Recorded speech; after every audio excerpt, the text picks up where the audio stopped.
राशिद किदवई साहब, अब ये जो प्रधानमंत्री की तरफ से आज जो बात पहुंचाने की कोशिश की गई है, इसको आप किस सेंस में देखते हैं? कुछ नया लग रहा है आपको प्रधानमंत्री ने आज जिस तरीके से हमला बोला कांग्रेस पर?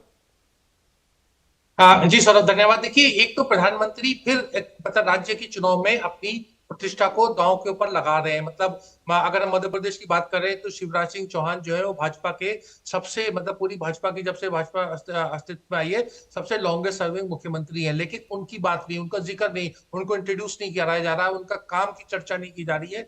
ये मुख्यमंत्री का मैंडेट, जो भी मध्य प्रदेश की राजनीति को जानता है उसे पता है कि पूरी मध्य प्रदेश की राजनीति जो है वो शिवराज जी के या तो पक्ष में जाएगी या उनके विरोध में जाएगी। तो उसको नजरअंदाज करना, इसी तरीके से राजस्थान के कॉन्टेक्स्ट में वसुंधरा राजे को नजरअंदाज करना अभी तक, तो ये बड़ा एक सौरभ एक मान्य रखता है। प्रधानमंत्री ने राजस्थान में डायरी की बात की कि लाल डायरी है, वो काली करतूत है। भाई, डायरी तो सौरभ हम सब जानते हैं कि जब जैन हवाला केस आया, उसमें डायरी के ऊपर ही नरसिम्हा राव ने अपने खुद मंत्रियों को, विपक्ष के कितने लोगों को, सबको लपेट दिया था। लेकिन अदालत ने क्या कहा? अदालत ने कहा it is not admissible in court of law.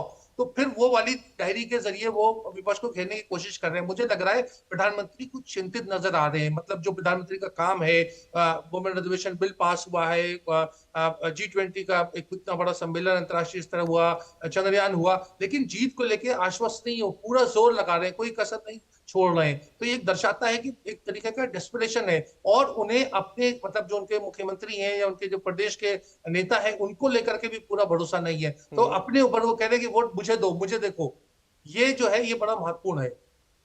तो आपको लग रहा है प्रधानमंत्री आश्वस्त नहीं दिखाई दे रहे हैं? हर्षवर्धन जी, इतना सब कुछ अभी पीछे बताने के लिए है, अभी तो आरक्षण ताजा ताजा दिया गया महिलाओं को, चंद्रयान की कामयाबी है, लेकिन अपने नेताओं का नाम नहीं। कहीं ऐसा लग रहा है कि कहीं कुछ जरूरत से ज्यादा मेहनत कर रहे हैं क्या प्रधानमंत्री? कोशिश जरूरत से ज्यादा कर रहे हैं क्या? उत्तर प्रदेश में 2022 के चुनाव थे, और जब चुनाव थे तो उस वक्त जो स्थितियां थी, उस वक्त क्या स्थिति थी? लग रहा था कि उत्तर प्रदेश में भारतीय जनता पार्टी जीत पाएगी कि नहीं जीत पाएगी। चुनाव कब हो रहे थे? यहां दिल्ली पूरा घेर लिया था कुछ लोगों ने, तथाकथित किसान आंदोलन। वैसे तो अगर कृषि कानून, उपज बेहतर कीमत के लिए तो किसान कानून तो एक तरह से अगर उसके विरोध में है तो आप किसान विरोधी आंदोलन था वो। लेकिन फिर भी कहा जा रहा था कि सब दुरुस्त हो गया है मामला। यूपी तो गया, टिकैत साहब विरोध कर रहे हैं, जाट विरोध कर रहे हैं, और नरेंद्र मोदी यूपी चुनाव के समय कहां थे? रोड शो कर रहे थे बनारस में, उनकी अपनी कॉन्स्टिट्यूंसी। तो उस वक्त भी टीवी पर हम लोग चर्चा कर रहे थे तो कहा कि देखिए मोदी जी की कुछ तो दिक्कत है, डरे हुए हैं।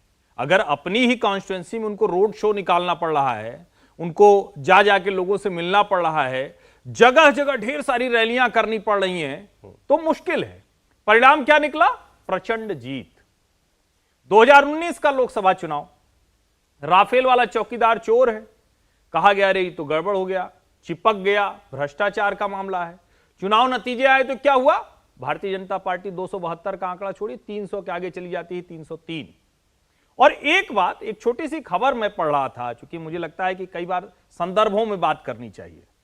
मैं खबर पढ़ रहा था कि जो सीपीएम है, अब आप कहेंगे कि इसमें सीपीएम कहां से आ गई? प्रधानमंत्री नरेंद्र मोदी कह रहे हैं कि अर्बन नक्सल के कब्जे में कांग्रेस चली गई है। सीपीएम क्या है? वो इंडस्ट्री विरोधी मानी जाती है आमतौर पर। भले ही कहा जाए कि एक समय में नंदीग्राम में तो वही ले आ रहे थे, ममता जी विरोध कर रही थी, लेकिन मूल रूप से क्या है? वो उद्योग विरोधी, उद्योगपति विरोधी ऐसी छवि। हालांकि सीपीएम वाले सब मिलते हैं उद्योगपतियों, सुख सुविधा लेते हैं। उनके पूर्णकालिक कार्यकर्ताओं की नियुक्ति बंद हो गई। माकपा की गाड़ियां बिकने की नौबत आ गई है बंगाल में। अब ये सब खबर है, ये सब पढ़ना चाहिए तो समझ में आएगा देश में चल क्या रहा है। क्यों? क्योंकि अब उनको पैसा ही नहीं मिल रहा है। अब उनको लग रहा है कि अरे हमारा काम खत्म हो गया है। तो सारे जो ये कम्युनिस्ट पार्टी वाले थे, पूर्णकालिक वगैरह, भी चले आए हैं कांग्रेस में। इंदिरा जी इनका उपयोग करती थी, अब ये कांग्रेस पार्टी का उपयोग कर रहे हैं। तो ये क्या कर रहे हैं? राहुल गांधी जी को समझा दिया कि भाई एक रिमोट उठाओ, कहो कि इससे ये हो जाता है। अरे जिस देश में नौजवान खड़ा है, उसको देश के उद्यमी दिख रहे हैं कि हमको रोजगार मिल रहा है, हम लाखों के पैकेज ले रहे हैं, मुंबई, दिल्ली, बेंगलुरु, हैदराबाद, दुनिया भर में हमारा नाम हो रहा है, हमारी कंपनियां तय कर रही हैं कि कैसे आगे चलेंगे। और राहुल जी वहां जब पोर्ट कह देते हैं तो याद आ जाता है कांग्रेस के शासन काल में 1 रुपए के पट्टे वाला पोर्ट जो गौतम अडानी को मिला था। वो तो कांग्रेस के शासनकाल में मिला था। और मेरी बात गलत हो तो रशीद किदवई जी और संजीव श्रीवास्तव जी हैं, ये तो वरिष्ठ पत्रकार दोनों लोग जानते हैं। संकट कहां है? अलग तरीके से तो राहुल जी बोले, बात वही बोल रहे हैं। और भूपेश बघेल का कष्ट सोचिए, पूरी जो उन्होंने जंगल में जो अडानी जी की कंपनी को दिया हुआ है, तो विकास का काम किसी एक सरकार से तो होता नहीं, सरकार पे सरकार आती है। अब सोचिए आज भूपेश बघेल जी उसके बाद क्या करेंगे? संकट उनका बढ़ा के चले आए हैं, अपनी ही सरकारों को मुश्किल में डाल रहे हैं राहुल गांधी। इंडिया टीवी हर वक्त हर जगह डाउनलोड करने के लिए सर्च करें India TV news Google play store या ऐप स्टोर पर।